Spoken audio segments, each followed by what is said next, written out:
Train পথে, সড়ক পথে, তেমনি জলপথেও প্রচুর বাম কর্মী সমর্থকেরা ভিড় করছেন। আমি একবার ফেরিঘাটের ছবিটা দেখানোর আগে এই মুহূর্তে ব্রিগেডের ছবিটা একবার সরাসরি দেখুন।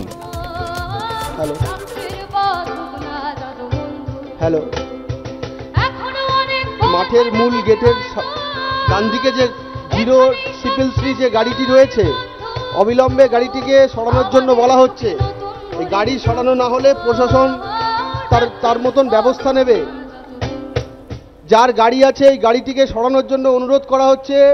গাড়ি না সরালে সরাসরি আপনাদের চাঁদপাল ঘাটে নিয়ে যাব। রুমা পাল আমাদের প্রতিনিধি রয়েছেন। রুমা, এর আগেও আমি দেখছিলাম তুমি বেশ কিছু মানুষের সঙ্গে কথা বলছিলে এবং দেখে আমার যেটা মনে হয়েছে যে যারা লঞ্চে করে আসছেন তাদের মানে আমি বলছি সাধারণ মানুষ যে পরিমাণে রয়েছে তার থেকে অনেক বেশি পরিমাণে এক একটা লঞ্চ মনে হচ্ছে বাম কর্মী সমর্থকে ভিড়ে ঠাসা।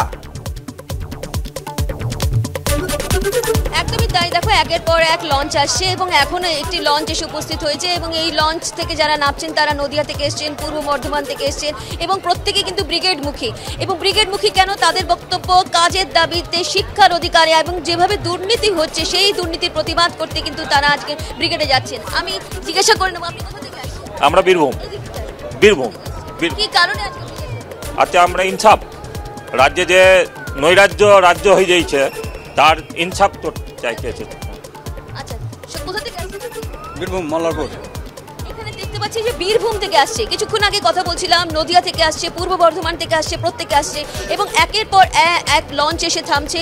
লঞ্চ থেকে যখন তারা নামছেন সেখান থেকে কিন্তু একদম ব্রিগেডমুখী হচ্ছেন এবং বুঝতেই পারছো যে এই সব মানুষরা কিছুক্ষণ আগেও কিন্তু দেখা যাচ্ছিল রাস্তাঘাট একটু ফাঁকা রয়েছে, কিন্তু এখন যত সময় যাচ্ছে এবং ব্রিগেডের যে সমাবেশের সময় হয়ে আসছে তখন দেখতে পাচ্ছি যে একের পর এক মানুষ আসছেন এবং লঞ্চে করে আসছেন। এই যেহেতু জলপথের একদম ঠিক এখানে দাঁড়িয়ে রয়েছি, আমি ঠিক জিজ্ঞাসা করে নেওয়ার চেষ্টা করব এবং যে জানা যাচ্ছেন তারাও কিন্তু কোথা থেকে আসছেন?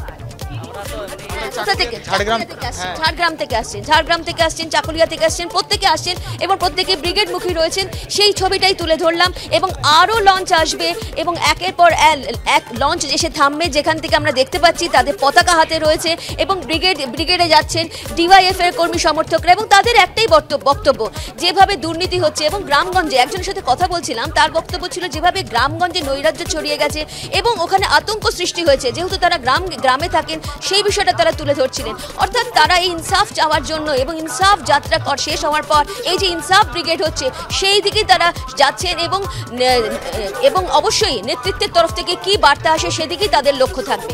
নিঃসন্দেহে সেদিকে তাদের লক্ষ্য থাকবে এবং সেই বার্তা শোনার জন্যই বিভিন্ন জেলা থেকে প্রচুর মানুষ ভিড় করতে শুরু করেছেন ব্রিগেডের উদ্দেশ্যে এবং সময় যত গড়াচ্ছে তার কারণ আপনারা জানেন যে দুপুর 1টা নাগাদ কিন্তু মূল অনুষ্ঠান শুরু হয়ে যাবে। তার আগে ধীরে ধীরে ভরতে শুরু করেছে ব্রিগেড প্যারেড গ্রাউন্ড।